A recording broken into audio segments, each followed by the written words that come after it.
সজনে ডাঁটা চচ্চড়ি রান্না করে নেব আলু বেগুন দিয়ে। এই কাঁচা লঙ্কা ফোড়ন দিয়ে দিলাম, এই পাঁচ ফোড়ন দিয়ে দিচ্ছি, এই টমেটো দিয়ে দিলাম, এতে নুন দিয়ে দিচ্ছি,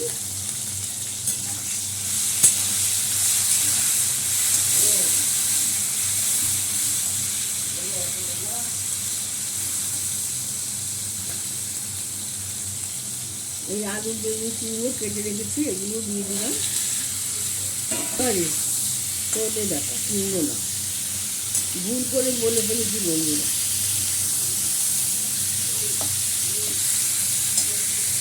একটু সর্ষে বাটা দিয়ে দিচ্ছি, চচ্চড়ি তো।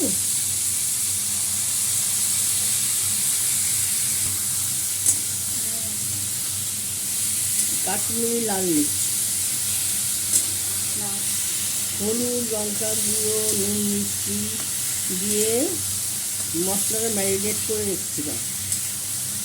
তারপরে এখন এটা একটু কষিয়ে নিই, যত কষাবেন তত ভালো টেস্ট হবে। বন্ধুরা লাইক শেয়ার কমেন্ট করে দেবেন, আর সজনে ডাঁটা দিয়ে এরকম চচ্চড়ি কে ভালোবাসে বলবেন, ফলো করে দেবেন। ফেসবুক থেকে দেখলে, ইউটিউব থেকে দেখলে সাবস্ক্রাইব করে দেবেন।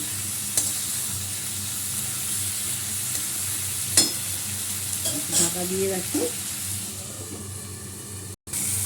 আমার মশলা কষানো হয়ে গেছে, আমি এই যে জলটাকে দিয়ে দিলাম,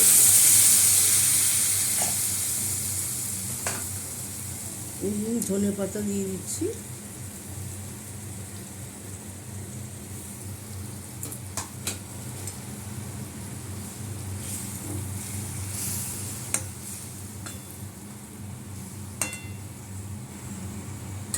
একটু ঢাকা দিয়ে রাখি, সিদ্ধ হোক তরকারিগুলো। আমার ডাঁটা চচ্চড়ি হয়ে গেল, সজনে ডাঁটার চচ্চড়ি। এইভাবে খাবেন সবাই, সবাই জানে রান্না, বয়স্ক মানুষরা তো জানেই, নিউ কামাররা শেখো, আমার রান্নাটা দেখে শিখে শ্বশুর বাড়িতে সবাইকে খাইয়ে তাক লাগিয়ে দাও। এখন ডক্টর নিয়ে শেষ করলাম, এই যে এখানে ঢেলে দিই।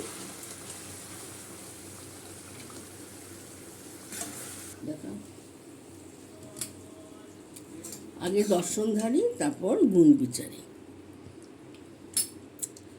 বাড়ির লোককে খাইয়ে গুণ বিচার করবে।